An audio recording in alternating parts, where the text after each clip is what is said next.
पहले को एक द्वारा भेजा गया 7वां इलीगल समन है जो दिल्ली के मुख्यमंत्री अरविंद केजरीवाल जी को भेजा गया है।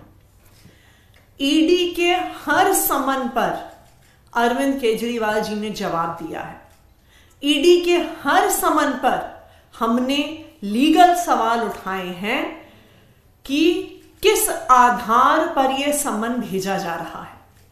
आज तक एक भी हमारे सवाल का ईडी द्वारा जवाब नहीं दिया गया। फिर ईडी ने क्या किया? नॉन अपीयरेंस ऑन समन्स पर ईडी खुद दिल्ली के मुख्यमंत्री अरविंद केजरीवाल जी को कोर्ट लेके गई। तो जब कोर्ट इस मुद्दे को सुन रहा है कि क्या यह समन लीगल है कि नहीं, क्या अरविंद केजरीवाल जी को ईडी के सामने पेश होना जरूरी है कि नहीं, जब ईडी खुद इस मामले को कोर्ट लेके गई है तो वो फिर कोर्ट के फैसले का इंतजार क्यों नहीं कर रही? अगर कोर्ट मामले को सुन रहा है तो ईडी इंतजार क्यों नहीं कर सकती? इसलिए नहीं कर सकती क्योंकि ये कोई कानूनी प्रक्रिया नहीं है, ये कोई जांच भी नहीं है। ये सिर्फ आम आदमी पार्टी को और अरविंद केजरीवाल जी को धमकाने का तरीका है, डराने का तरीका है। जब से चंडीगढ़ के मेयर इलेक्शन पर सुप्रीम कोर्ट का फैसला आया तो हमें हर जगह से खबर आने लग गई कि अब ईडी समन करने वाली है, अब ईडी अरेस्ट करने वाली है, अब सीबीआई समन करने वाली है, सीबीआई अरेस्ट करने वाली है, क्योंकि चंडीगढ़ में आम आदमी पार्टी का जीत का बदला, चंडीगढ़ में जो सुप्रीम कोर्ट ने जिस तरह लोकतंत्र को अपहोल्ड किया है उसका बदला भारतीय जनता पार्टी को लेना है।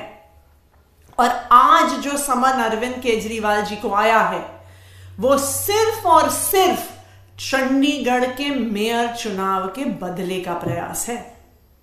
क्योंकि अगर ये लीगल मामला होता, अगर ये इन्वेस्टिगेशन का मामला होता तो फिर ईडी कोर्ट के फैसले का इंतजार करती।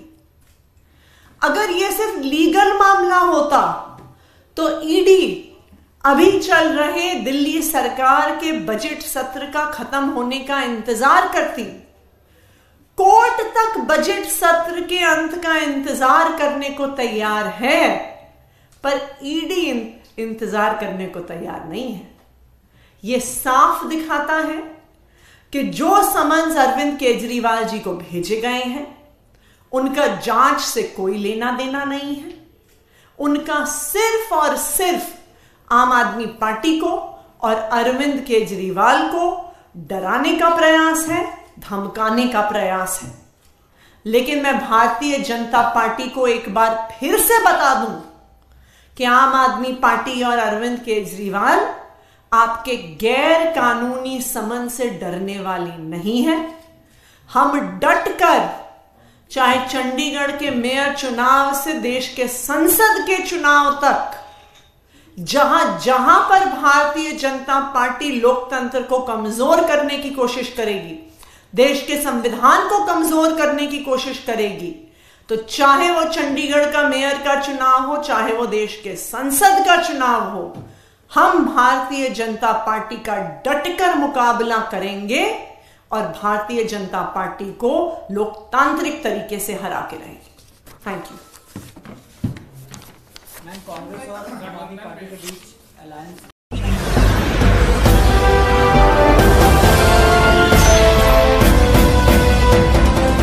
आप देख रहे हैं लाइव न्यूज 99 राष्ट्र सबसे पहले।